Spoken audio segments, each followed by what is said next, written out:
Bitstorm, a comedy game design podcast by two guys who know nothing about comedy nor game design. I'm Trevor Scott, and with me, as always, is Ben Slinger. Hello, hello. Oh, what are we doing tonight, Ben? I thought we'd go back to the old classic, some ramped up click pitch. Okay, click pitch. I thought you were going to talk about the good old classic reviewing games, but that's okay. No, none of these real life games. Yeah. I mean, Elden Ring has just come out at the time of this. Trevor, I don't want to hear about your porn games. Releasing. I don't want to hear about your porn games. Your Elden Ring and your Dark At the time of recording, this is the night before Elden Ring gets released, and I'm looking forward to playing it sometime over the weekend. If the edit didn't come out in time, then you know why. I'm just not into holes likes. Like 3, 2, 1, click. 3, 2, 1. Well, actually, Ben, what is everybody knows. What is it? Ramped up click pitch is a game where we each have a random word generator in front of us, and on the count of 3, 2, 1, click, we will each get a new set of words, an adjective and a noun each, and we will read them out. We will slam them together at high speeds in a particle accelerator and make amazing new, unseen before game designs. Yes. They will only exist for a fraction of a millisecond before they disappear into the ether. But we will have a record of them on this podcast. And we just describe them as best as we can recollect from that millisecond that we saw it. Yeah. Yeah, well, we have lots of recording equipment ready to capture these fleeting moments of game brilliance. 3, 2, 1, smash. 3, 2, 1, smash. Stumbling, catering. Recursive pleasure. Okay. How could we do something recursive in a video, like where, you enter into something like sort of a fractal kind of situation, but also to do with catering? What if it's a roguelike cooking simulator? Okay, that's cool. That effectively you're stumbling around a dungeon trying to find all the ingredients and then return them to like make a recipe. Like you're told you're going into this maze, or you're going into this dungeon. You look for 3 mushrooms of this variety, some pig meat, and some, I don't know, orc's blood or something like that, and that'll help you. That'll mean that you can make this meal. But if you pick up the wrong ingredients, then you've just whatever ingredients you have when you leave, that's what goes into the dish. Okay, I do like the idea of a roguelike, or at least some of the mechanics of a roguelike in a cooking game. I wonder though if we can move it away from the dungeon crawler style of things and keep some of the stuff of like runs that have a distinct beginning and end, randomly generated ingredients or recipes or whatever, like, and then, maybe bringing in some of the things of, you went, you achieved a particular thing or found a new recipe in this run. Now it's unlocked for the next run. Mm-hmm. But instead of going the dungeon crawler route, making it a bit more, I guess just seeing how we can fit those things into maybe a more standard cooking simulator style game where you're doing I still think there should be ingredients that you've got to go out and get in the run. But it doesn't necessarily have to be a dungeon crawler as such. It's just, okay, you need to run out and get this. Yeah, even if we could make it not combat based, I think that could be interesting. But having tools for improving your skill at scavenging, at getting the best deals. I don't know. Maybe just go to the shop. I was actually about to say that you may actually have to do like a little fetch quest to be able to get, the golden capped mushrooms. They're only sold in this particular run. They're only sold at this one market, and they're super expensive. But if you bring them, a bucket of cow's milk, they'll happily part with it. So I like making this a bit more of a wholesome thing. And it's kind of like a roguelike Stardew Valley where each day you have like, oh, this is what I need to do today. So maybe go out to the crops and actually, yes, having some growing mechanics in there could be quite interesting to that as well. Just because, again, you can start it off real basic. You've got like 2 or 3 things you can plant. You can plant carrots, you can plant potatoes. You can water them. That's it. They'll grow as long as you remember to water them, and then you can use them in your recipes. And then, yes, you can go into market, you can do different things. But, after you grow your first potato, you get to the end of that run. It's like you've unlocked cow shit. Or you've unlocked some sort of fertilizer or whatever, right? You've unlocked something that will help you cultivate and find or utilize in the next run. So maybe it is more of a general farming. So maybe you can have some livestock as well that, or so that maybe it is then the first time you buy a cow, it's like, oh, now you can use that in your runs. As long as your cow doesn't have the runs. Can cows get the runs? That'd be. But don't they? Isn't their normal state they have the runs, and that's why it's. So. We're thinking far too much about cow manure. You're the one that brought it up, so. Well, it was a pun. I said runs, and we were talking about poo.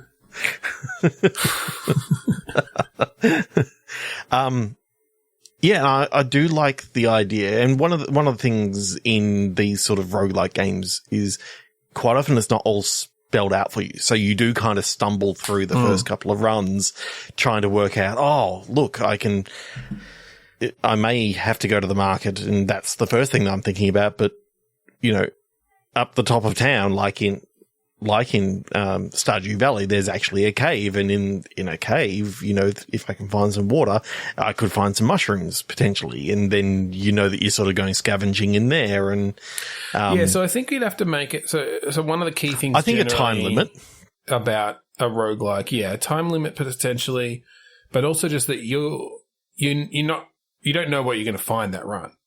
No, and so having a way to have some synergies in there. But, often, obviously, in combat-based games, the synergy is about maybe stacking a certain power that just works particularly well with a certain type of projectile or whatever. But in this case, it's perhaps around, the certain type of fertilizer, does the growing time, times 1.3 or whatever, or growing speed. And then, but if you happen to get another particularly fast growing plant or something that's like, oh, I can bang out like tons of these crops because of this combination, and then utilize that into, as long as you can find a way to use them in recipes or sell them at the market, then you can boost up your money, or you can, Okay. So each day, your farm and your whole area doesn't change from day to day, other than the fact that if you start growing something in, you're going to get new crops and growing up and all that sort of stuff. But when you leave to go to town, it's a new version of town every single day. Like, or you may go outside. So it's sort of like, you're going through different universes / realities or whatever. Your farm is always the same. You're saying each day of the run? Each day of the run. Interesting. So that your character is the farm, effectively. Yeah. You and the farm are one and the same. Well, okay. You're always the same. Let's give it a reason for that. This is a fantastical world, and your farm and is the only stationary. I'm thinking is like on the back of some creature or something, or on the back of a giant structure that vehicle or something like that. So it's more actually that each day you are traveling and you are in a new place. That could be cool, because then you can have random events that can come in a particular run. Choices but also to make of which direction to go in. The time limit then becomes more important, because if you're not on your farm when the time limit is up. Oh, right. If you're like in town and your farm moves on, basically.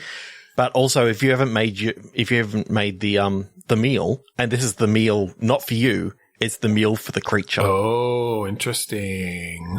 And so, therefore, if you don't have the meal prepared, you don't know what the result's going to be necessarily. They may take a big bite out of your farm. Yep, half your crops are gone. Half your house is gone. Like, this is a big creature. Gone. Yeah. And like you shouldn't have made your farm out of chocolate. I like that then gives us yet another avenue for effects that the meals can have on the creature. Speed it up, slow it down, alter its body chemistry so that your entire farming, like all your crops are affected in some way because you've made your creature more flatulent, or given it some sort of parasite. I don't know. But positive and negative effects. There's something about that just, really intrigues me to see where you could go with this. And the fact that there is no combat, and it's the fact that you're having to sort of build these relationships very, very quickly and sort of understand, in this world, like, I think a time limit is of 20 minutes to half an hour. Yeah, I think, it's going to depend a lot on the gameplay, but I think no more than half an hour probably for that sort of thing. I think every now and again you do get like a boss meal or something like that, where it is. I think maybe it would. Yes, I think there could be reasons for it to be like the stakes to be higher or something. In which case you need to go hunt something to make steaks. But yeah, I definitely like the no combat roguelike. I think it's just an interesting challenge there. And I think there's a lot of potential. But just even simple discussions in, like, maybe over time, you can come back to some of the same places. Like, yeah, I wonder then. So I do feel like the bit we haven't particularly fleshed out is what happens in the towns, because if you're only in each town for a day, or for a certain period of time, maybe it's not a single day every time. Maybe it's that different factors affect when your creature is going to move on. Yeah. And you may not know, like, that actually may be something that you have to unlock in a particular run to know enough about your creature to know, they're getting ready to move on. And so obviously there would need to be signs, but it might just be, you heard your creature, like, let out a big yowl while you're in town. It's like, oh shit, the creature's moving. I gotta get the fuck out of here. I didn't finish getting all the ingredients I need, but, I'm going to take a big penalty if I have to, like, hire a caravan, like get on a caravan to catch up with my farmhouse. Yeah, and I think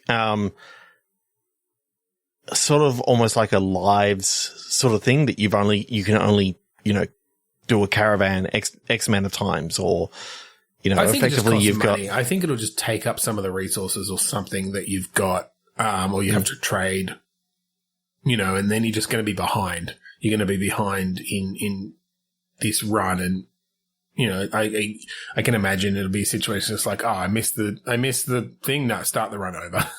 It's not. I missed the bus. God damn it! Unless you've got a particularly rare or a particularly good combination where you're like, oh no, I can catch up with this, or not just rare, but like synergistic. Yeah.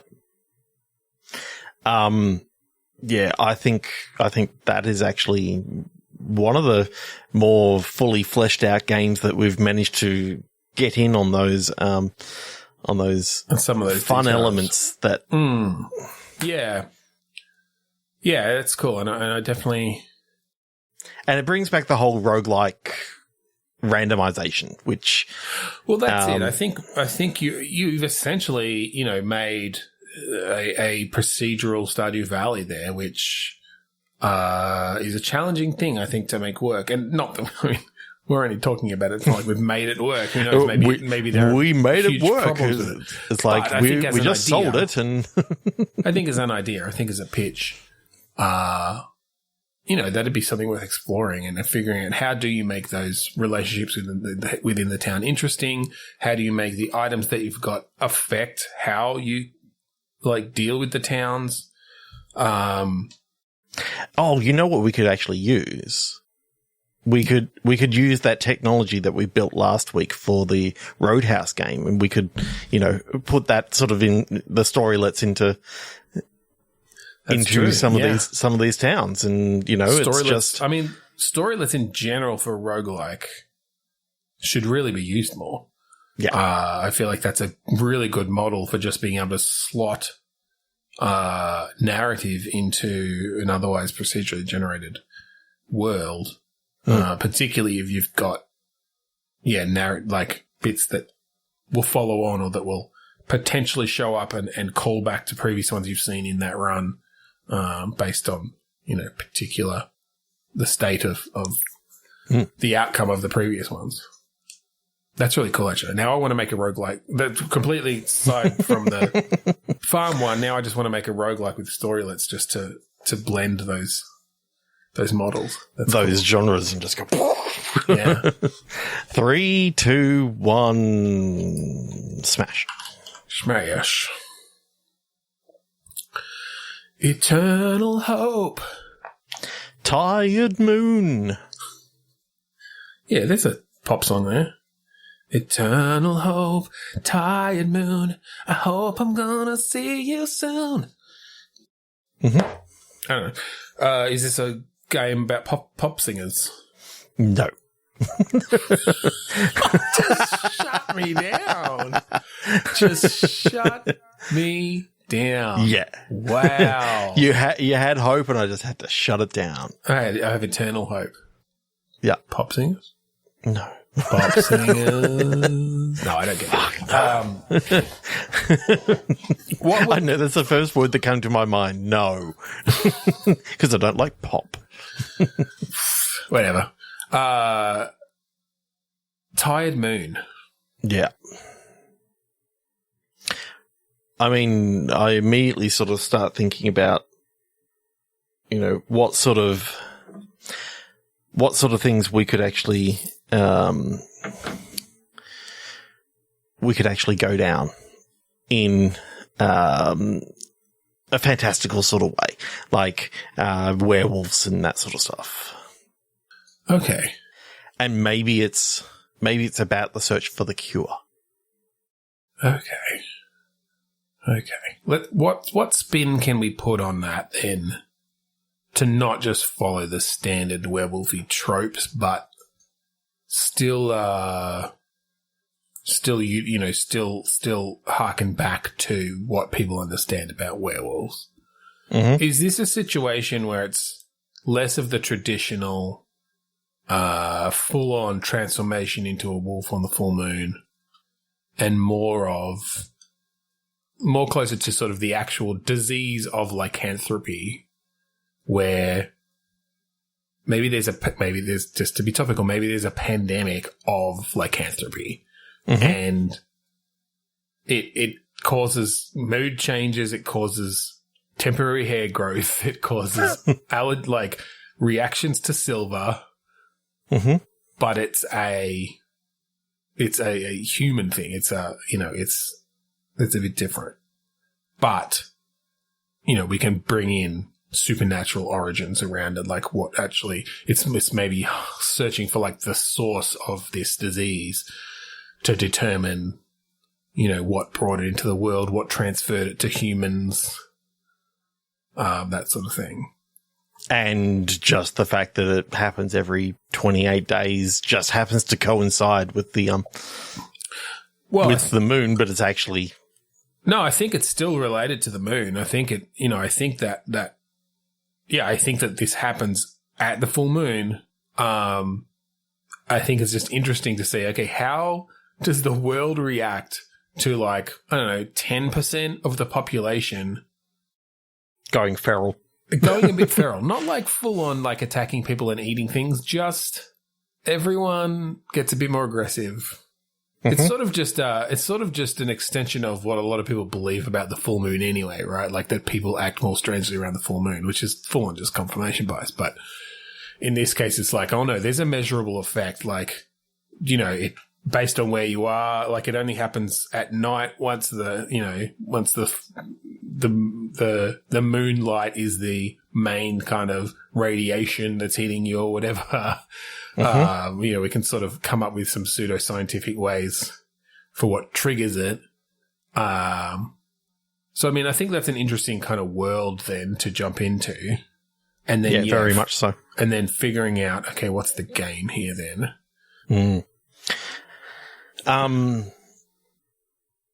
I know I'm seeing like, I suppose it may be because we didn't even talk about this in the last game, but I was sort of seeing it as a Stardew Valley Zelda like downward sort of thing.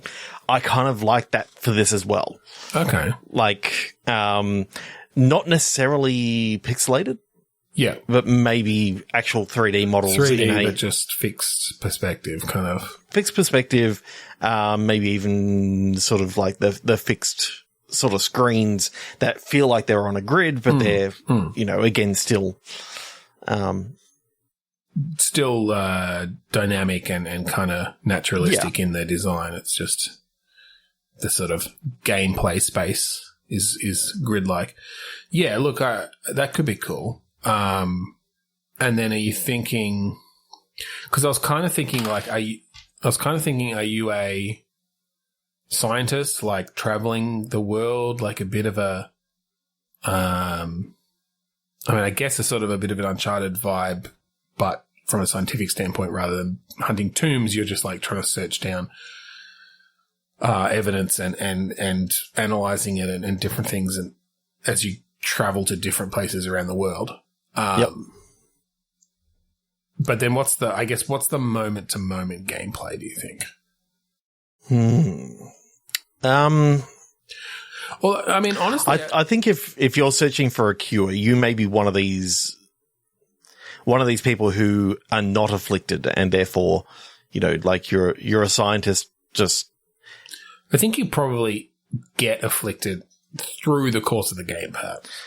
Yeah, but there's got to be a dramatic point where I kind of like the idea that rather than you getting it, that like someone very close to you has got it. So here's an interesting thing, and this might just be because of the top-down view that you thought, but it does actually give me like Obsidian RPG kind of vibes, party-based RPG. I don't know if you play them or not, and I haven't played that many, but it could work a bit more like an RPG where you've got your party and you've got your stats, and you getting infected could be something that happens through the course of this, or your party members getting infected. And, you know, that's just the sort of the way the story can branch, but it's a little bit more stats based and systems based then. So when you say Obsidian, which games in particular are you? I'm thinking like, what's the Numenera? The recent ones they've done, or like Planescape Torment. I think because all that's coming into my mind is like Obsidian did the two South Park games. No. The D&D ones that they did, and the I think they do the Icewind Dale. Again, I never particularly played them. Oh, that was Black Isle. Maybe I'm thinking of Black Isle. Mm-hmm. You probably are.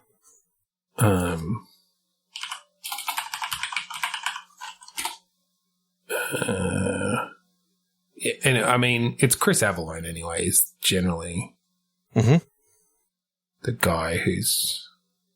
he's worked for Obsidian too. So, no, I think yeah.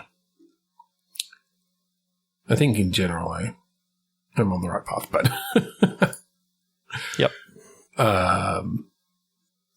Yeah, that sort of thing. And so it's a bit more of, you have a lot of side quests and stuff as you're going around. You maybe have some combat, but it's not the main focus necessarily. A lot of it's more conversation based, or even a bit Disco Elysium in that way of it's searching for clues, it's solving puzzles, it's doing a lot of dialogue. A lot of it's about the writing, but it's set in this world of this fucking werewolf pandemic. Yeah. Yeah, I think that could be really cool. Yeah. So I was actually thinking at some stage, it would be good to have one of the members maybe betray the team to have that extra little bit of, so push and pull with your. Is there maybe a faction that thinks this is the way that the world should be going, and they're like trying to infect everyone? Yeah. They believe that the goal is that all humans should become lycanthropic. Yeah, that could be cool. That could be, potentially, and again, maybe it's a thing that plays out based on stat rolls and stuff, but that could be the moment that potentially your character gets infected. If you, depending on your relationship with that character, whether you can talk them down or depending on your strength skill or whatever, whether you can fight them off, potentially they infect you on purpose, and then that's just another factor in the game. And then you have, obviously in a game like this, it would make sense to have a, day, night, if not day, night, but at least like days changing. So where the full moon's coming. And on the full moon, like if those who are infected, their stats change. There's different, the roles will go differently, because of that. Yeah, that's cool. It's such, I have a lot of respect for developers of that sort of game where, you've got these different storylines that can vary so much just based on the outcome of a role. Obviously a weighted role depending on your stats, but to put all that together and have it be cohesive and let all the option, like make it actually seem like you've got different ways of going through it, that's impressive. 3, 2, 1 smash? 3, 2, 1 smash.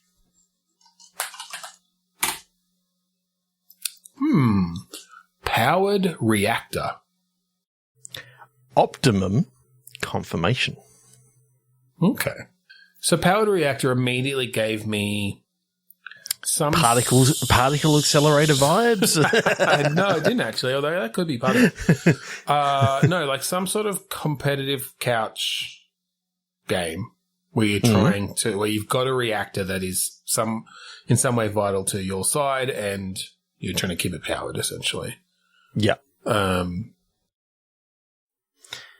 of like you've I kind of like the idea of like a 4-player co-op or 4-player couch competitive game where you've all got shovels and there's like one pile of the fuel that you're running towards. Okay. You once you actually get a shovelful, then you've got to go back, kind of egg and spoon race like trying not to be not to have the fuel knocked out of your hands, and obviously other people can be coming up and knocking it out of your hands and all this sort of stuff. And so I'll tell you what I just thought of.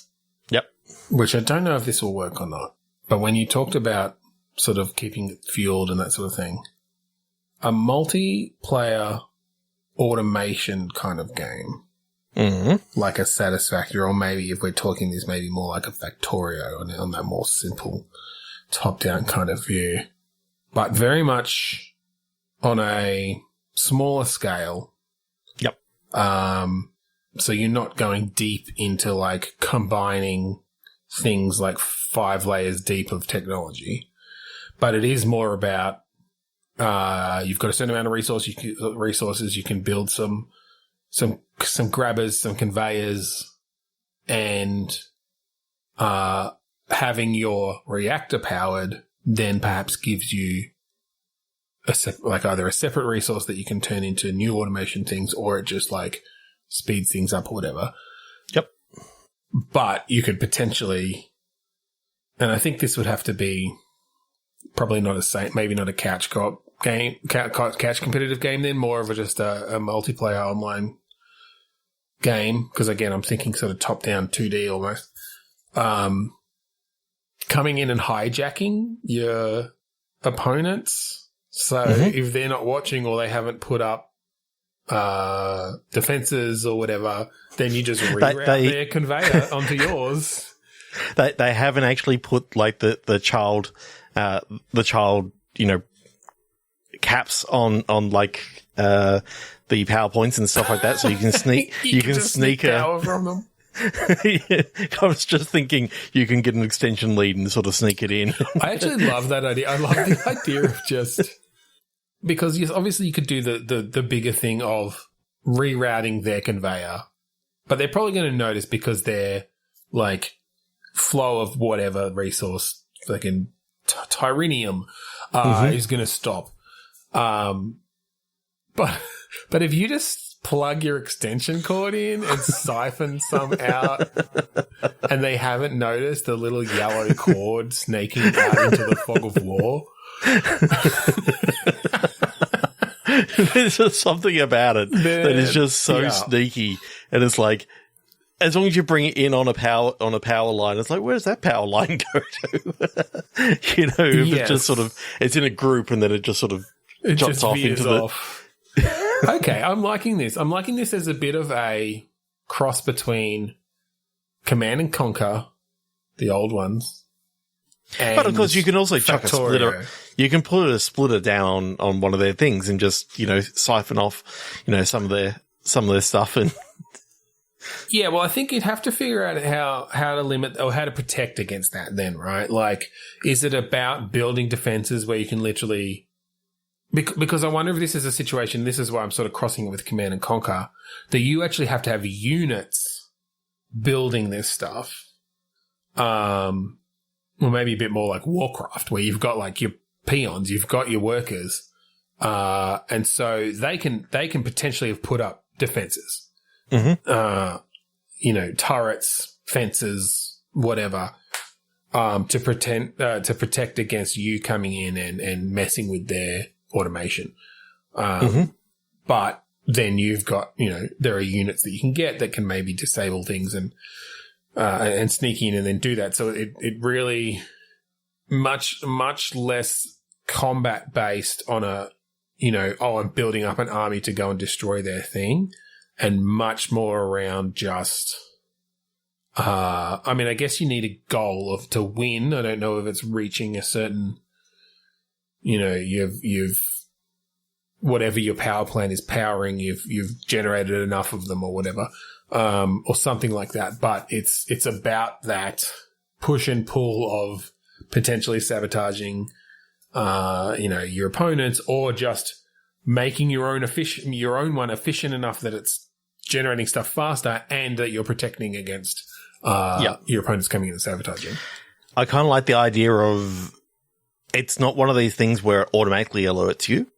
No. It's actually that you got to convert one of your peons into a security guard, and then you can install them into like the security center, and then you can have like security cameras, around the place. But so that there are blind spots. There are blind spots, and they can come and cut the power, and you may not, you don't necessarily get an alert just because your power's cut, but also, I guess in that case you don't get an immediate alert because the power to the security office has been cut, and, right? Yes. And the other problem is you can only see 4 cameras on the security screen at any one time. So there's going to be times where the little red light goes on the camera. Because I like that idea of you've only got so many monitors that can actually many screens that can be shown at a time. If you want another one, then you got to build another security office, and then and I think even. And you've only got X number of certain units that you build can see the vision cones of can like show you the vision cones of the cameras.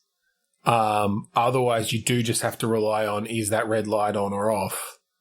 And you don't necessarily know when it's coming back on. And that's something like, so you've got like a security analyzer or whatever who can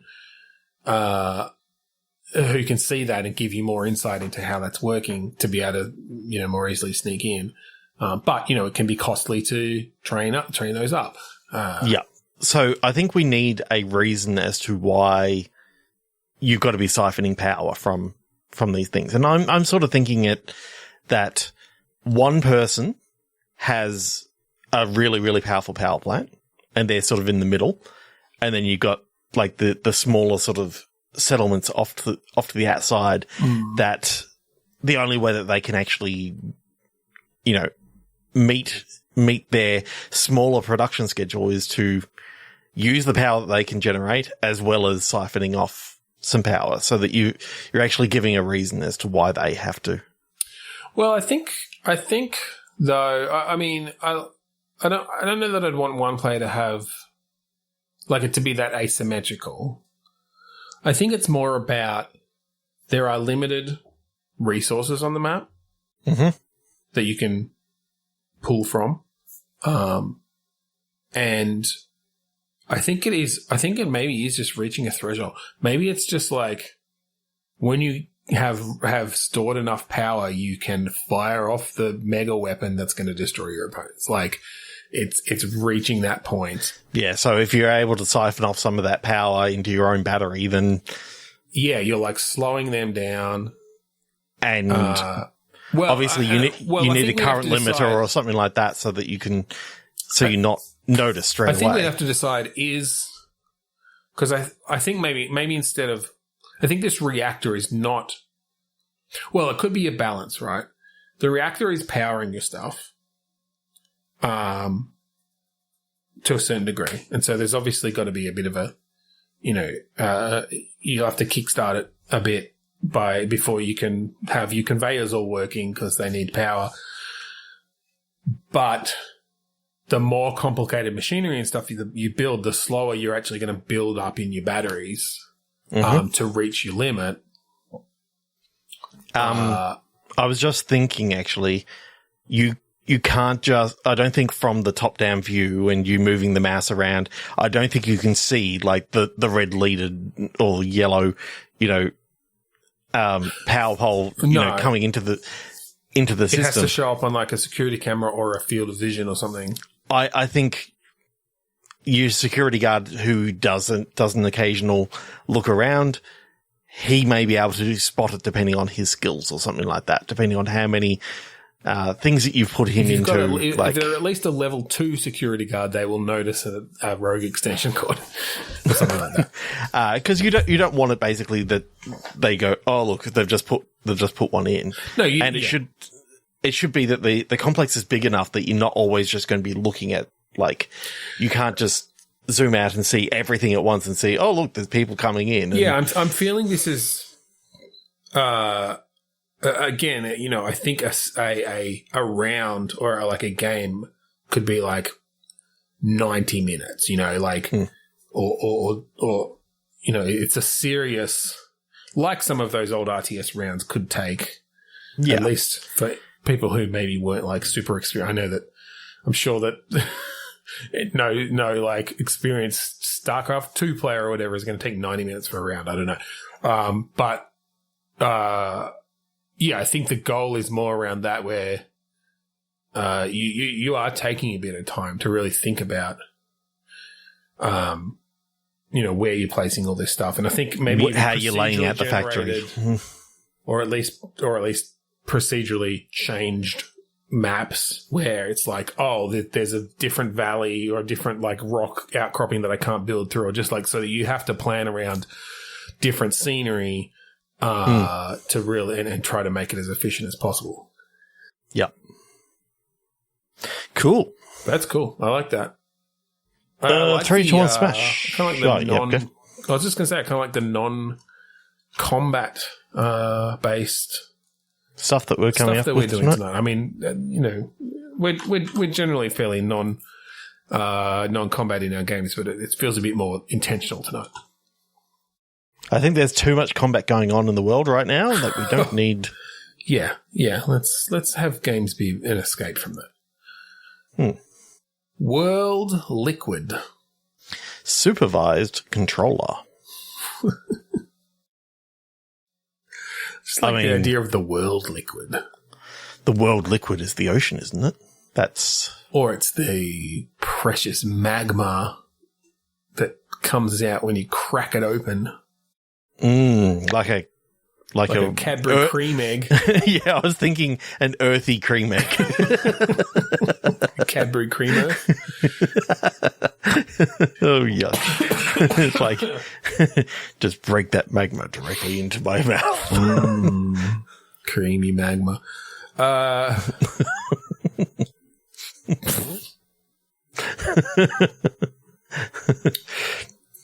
Okay, so I definitely see the world liquid is the ocean. Okay, so we're just going to...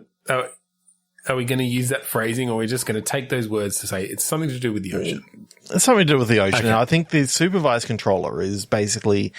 it comes down to controlling pieces of the ocean.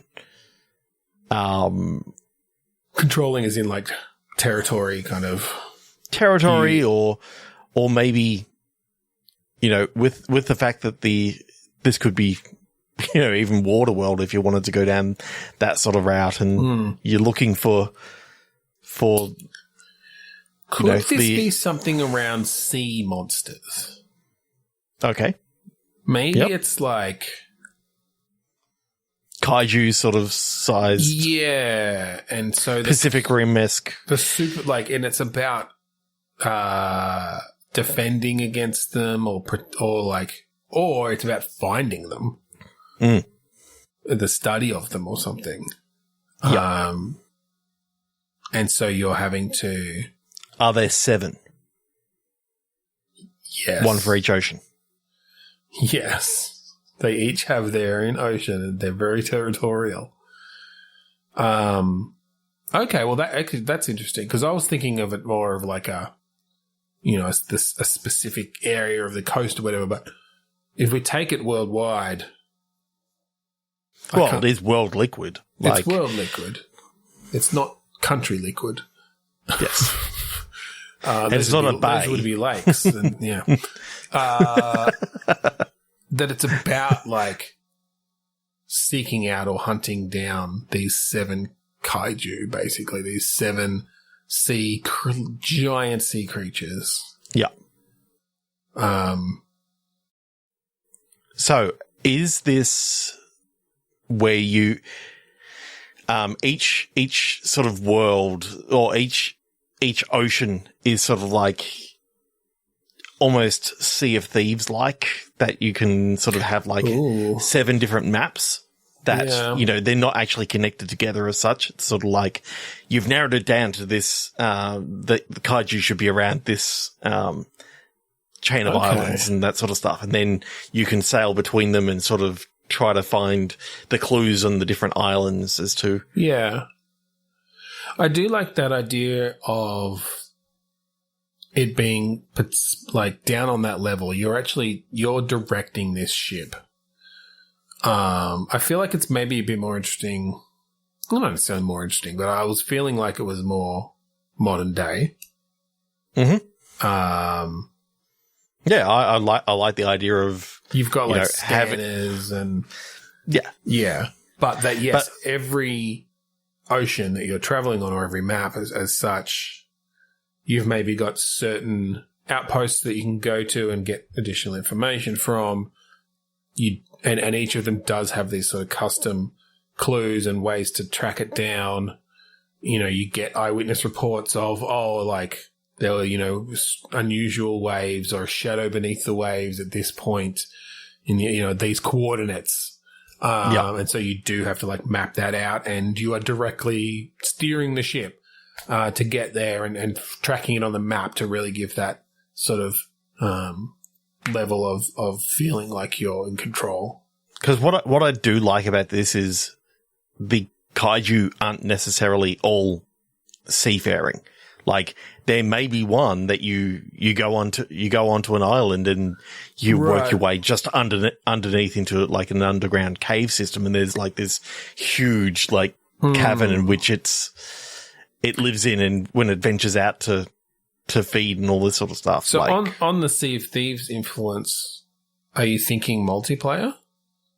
Because it could be interesting to have similar to Sea of Thieves, like, okay, one person's steering, but someone else is on the scanner, to check the sonar underneath. I don't think it's pings and I don't think it's a PvP sort of thing like Sea of Thieves. I think it's actually it's a co-op game. Yes. It's a co-op game where yes, you got someone who's having to drive the boat. You're having someone who's looking at the scanner. You got someone who's I don't know, preparing the food. Or because there's something about when you get out onto the island, all working together to try and find those clues that you need to I think it know comes where down to go to that to problem-solving side of things that Sea of Thieves does quite well with its various tall tales and different things. And I think this would be a bit more linear than that. I think it would be a bit more handcrafted for each one. I mean, technically, but the way that Sea of Thieves does it in the Tall Tales is handcrafted. They've just got a couple of different versions.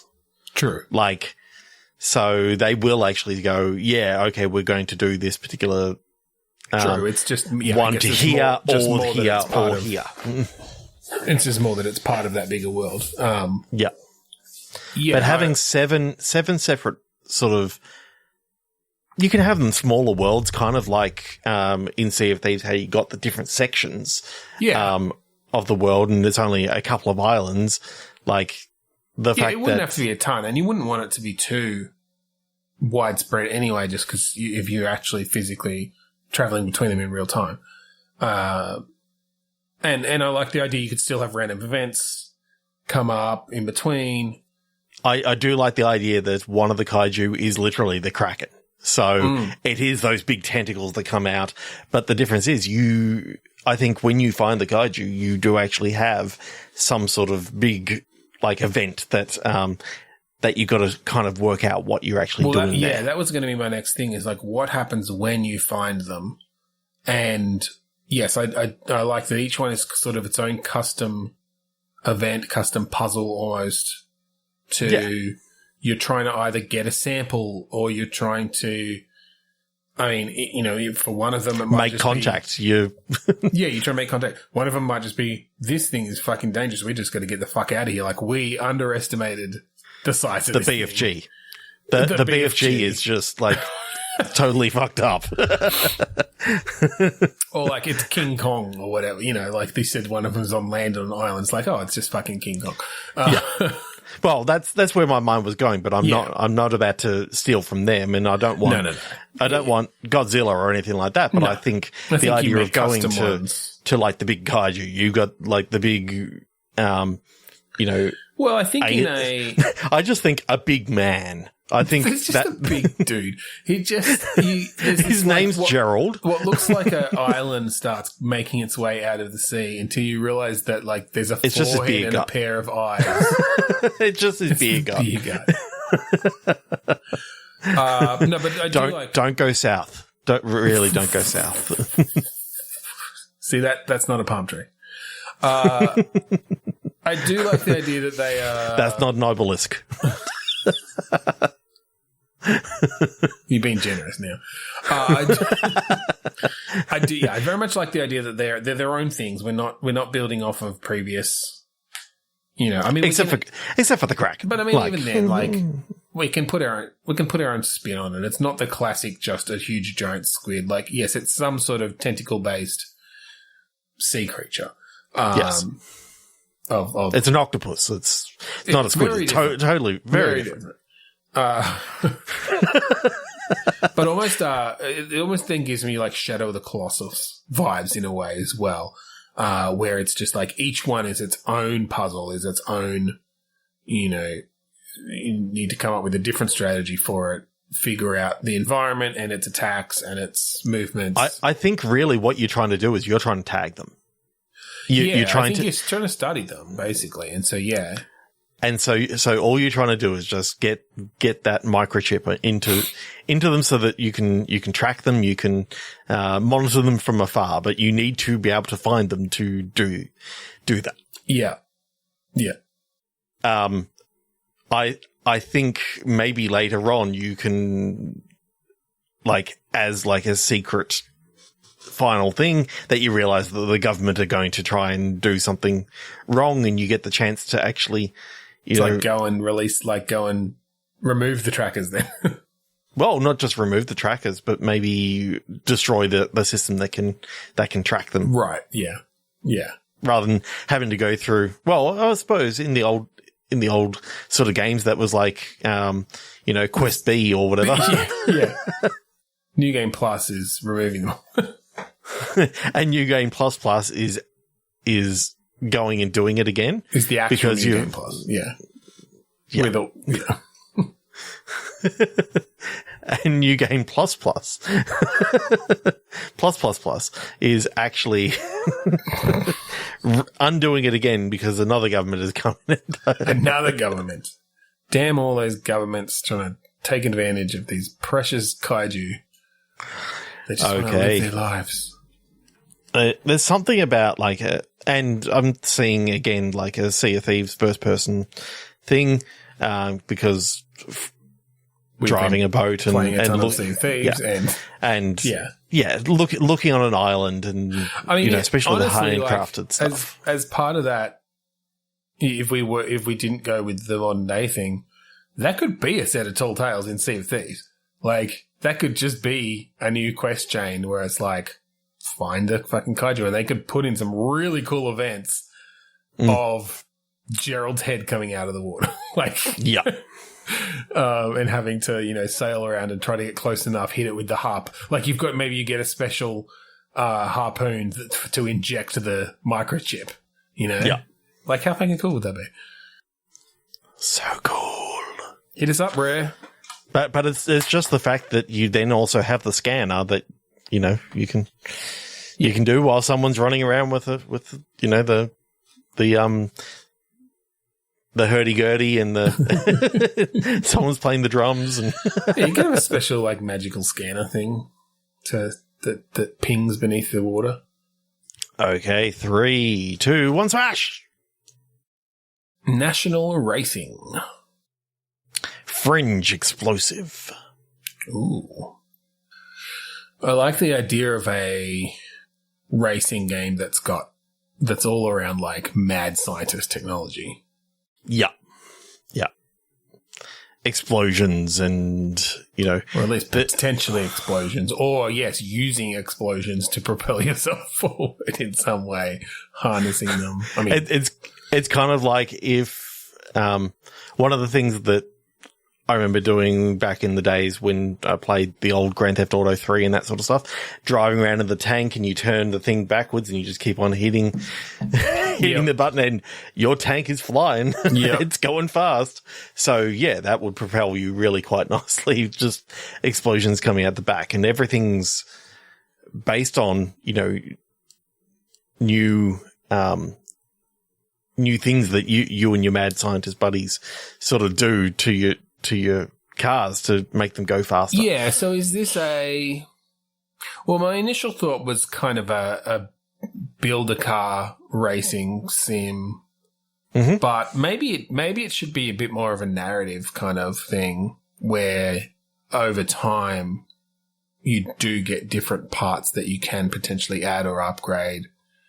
But just the general idea is this competition between these scientists who are just trying to build these just ridiculous over the top vehicles as part of some sort of competition or something. Because I'm almost thinking it depends on are we setting this in sort of a more realistic world, and then these things are just completely out there, or is this a world where there's so much of this sort of technology around? Because I almost get a Mad Max open world game vibe from it. Yeah. Where, yes, you've got races that happen, but a lot of it is just driving this car around to different places do different quests and stuff, and finding new pieces then to add to it.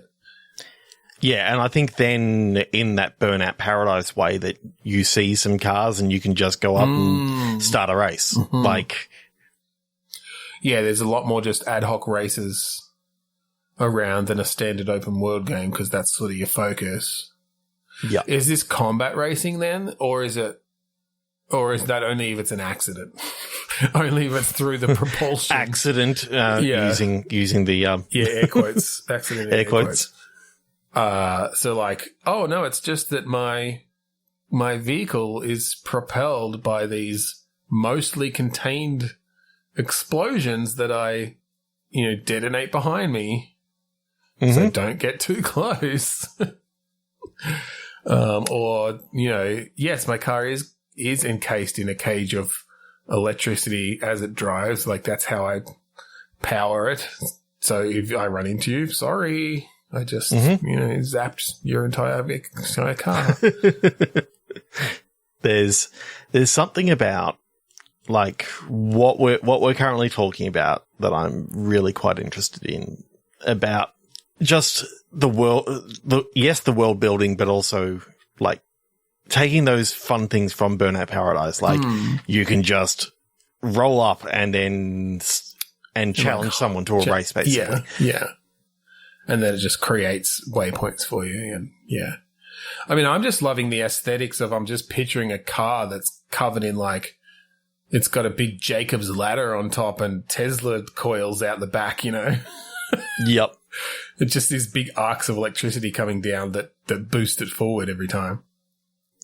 Well, I also like that you could then have it that you can overload someone else's car. Like if they're not ready to receive this much electricity, you can blow their power, their alternator or whatever. A lot of it being based around electrical flow like that. Actually, that could be interesting because then, like some of your protective stuff that you have to put on is like capacitors and things to make sure that you can handle a blast of voltage from someone else. Yeah. If you're driving past and obviously some of this electricity is going to go to ground and all this sort of stuff, you've got to be able to sort of handle the extra draw of power and all this sort of stuff. And I like the idea of like the way that you refuel is you just hoon past a power station and you just get these big bright arcs coming down onto your car and charging it up if you've got charging the supercapacitors. Yeah. That's kind of neat. It's a fun idea. I'm sort of thinking that there could be not only those sort of races, but different maybe events that you can sort of enter into as well. Like that in these particular things that you're driving your car around is the whole idea is that you can, you got to demolish 2 buildings during this run. And I think you've still got, I think you've still got a narrative through there. I think you've got some quests and they can be around, unlocking new parts that you can add to your car and winning sort of the overall mad scientist race that is at the end of it all. But yes, that it's very much this event-based open world where you can just have different. I think things. Though it is a single player thing, that it's not a multiplayer thing. So it's not going to be that, I want to go investigate this building over here. You park your car and you go in and then you come back outside and your car's being raided for pieces and it's just like up on blocks or something like that. You're not going to get that sort of bullshit happening. I was definitely picturing it as a single player thing. However, if you happen to see a car that has got a whole heap of stuff on the side of the road and you really want it, then you can do that. Salvage it for stuff.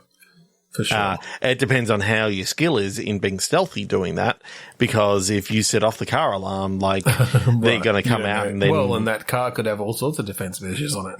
Yeah. That supercapacitor, it's hooked directly up to the to the door handle and it's like bang, it just get blown backwards. Well, if you're going mad scientist, like the car alarm is that it dumps a fish tank full of piranhas on you from the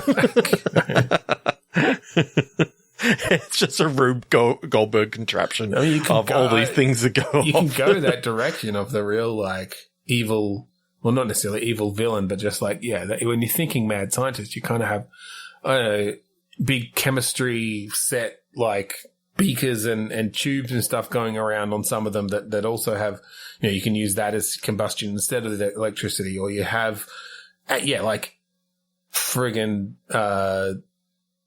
rhinoceroses with electrodes on their head that you're controlling that are like literally propelling the car along on tracks or whatever. You can have all sorts of different mad scientist type things and different technology parts. Yeah. To build this vehicle. That's cool. I love it. So do I. I think that's the end. Yeah. I think that'll do us. Well, that's it for our kind of specifically non-violent. I mean, I guess there was some combat there in that mad scientist one, but it was incidental. Episode this week. So if you would like to find us online, all of our previous episodes are available at podchaser.com/bitstorm, as well as all our social links and everything else you might want. Merch, even. Mm-hmm. Buy a t-shirt from TeePublic. Yeah, that'd be awesome. Take a photo of it with you in it. Send it to us. We'll shout you out. Yeah. Hello, Bill. That's what we could be saying if your name is Bill. Yeah. Hey, Bill. I'm sorry, for all those Bills out there, you just got a free shout out. But we may even include, if you want us to, we will include your surname. That's right. So, Bill, whoever, get on it. Buy a shirt, and then this shout out will be for real and not just one that we made up. Exactly. If you like the song that we play at the start and end, that song is called Mount Defiance off of the album Containment Failure by our band, or the band that we were involved in, Kura Dust. That's right. So thank you again for joining us this week on Bitstorm. I'm Ben Slinger. I'm Trevor Scott. And I'm a mad scientist who's going to blow everything up. Eternal hope, tired moon. Hope so.